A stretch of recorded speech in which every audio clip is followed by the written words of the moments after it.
Okay.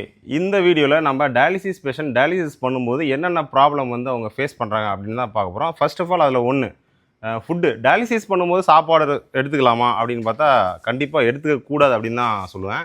ஏன் அப்படின்னா நம்ம டயாலிசிஸ் பண்ணும்போது 4 ஹவர்ஸ் டயாலிசிஸ் பண்ணுறோம். இந்த 4 ஹவர்ஸ் டயாலிசிஸில் அந்த ஃபஸ்ட்டு 2 ஹவர்ஸ் வந்து கொஞ்சம் எனர்ஜியாக இருப்பாங்க. ஏன்னா அந்த பிளட்டு வந்து வெளியே எடுக்கிறோம். அந்த பாருங்கள் பிளட்டு டியூப்லேயே வெளியே போய் ஃபில்ட்ரேஷன் ஆகுது. அப்படிங்கிறப்போ அந்த பிளட்டு வால்யூமே ஃபஸ்ட்டு வெளியே இருக்குது கொஞ்சம். அது மட்டும் இல்லாமல் அந்த ஃபில்ட்ரேஷன் ஒர்க்கு நடக்குது. அப்போ இங்கே எனர்ஜி லாஸ் ஆகிட்டே இருக்கும். இந்த 4 ஹவர்ஸ் டயாலிசிஸில் ஃபஸ்ட்டு 2 ஹவர்ஸில் எனர்ஜி லாஸ் ஆக ஆரம்பிச்சிடும். அடுத்து இது மேக்ஸிமம் டயாலிசிஸ் பேஷண்ட் டியூரிங் டயாலிசிஸில் இந்த ஃபஸ்ட்டு 2 ஹவர்ஸில் சாப்பிட்டா கூட பிரச்சனை கிடையாது. சாப்பிடாமல் இருக்கிறது பெட்டரு. ஆனால் அந்த ஃபஸ்ட்டு 2 ஹவர்ஸ் சாப்பிட்டாங்கன்னா பெட்டர்.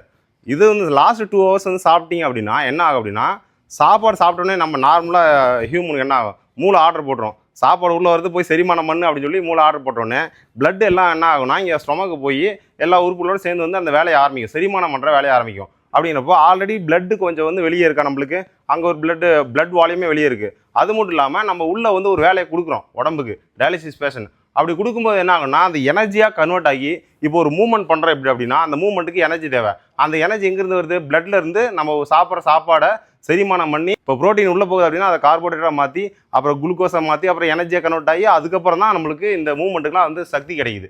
அப்படிங்கிறப்போ ஆல்ரெடி நம்ம ஃபஸ்ட்டு 2 ஹவர்ஸ் டயாலிசிஸ்லேயே வந்து எனர்ஜி லாஸ் ஆகிருக்கும்.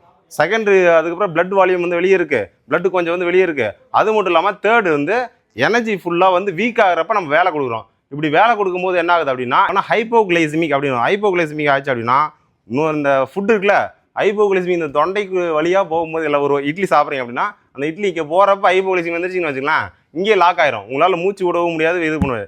ஒருவேளை நாங்கள் சிபிஆர் கொடுத்து உங்களை காப்பாற்றணும்னு நினச்சா கூட இந்த O2 மாஸ்க் வச்சு உங்களை காப்பாற்றணும், காற்று உள்ளே புஷ் பண்ண முடியாது எங்களால். ஏன்னா அந்த இட்லி போய் அந்த நேசலையும் அந்த த்ரோட்டையும் வந்து அடைச்சிட்டு இருக்கோம். அப்போ நாங்கள் O2 கொடுத்து உங்களை ஐசியூவில் வச்சு கூட காப்பாற்றுறது ரொம்ப கடினமாயிரும். அதனால் டயாலிசிஸ் பண்ணும்போது சாப்பிடாமல் இருக்கிறது ரொம்ப பெட்டர் அப்படின்றத இந்த வீடியோலாம் சொல்லிக்கிறேன்.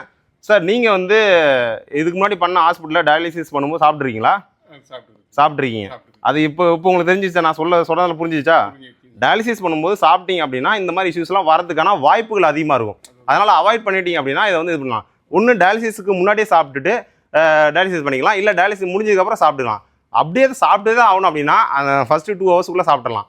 இல்லைனா அப்படின்னா ஃப்ளூயிட் ஐட்டம்ஸ் டீ காஃபி அந்த மாதிரி கூட சாப்பிட்டுக்கலாம். மேக்ஸிமம் வந்து தவிர்த்துருங்க. அதுதான் வந்து உங்களுக்கு நல்லது. டயாலிசிஸ் பேஷண்ட்ஸ் உங்களுக்கு தெரிஞ்ச டயாலிசிஸ் பேஷண்ட்க்கு இந்த வீடியோவை அனுப்புங்க. தேங்க்யூ.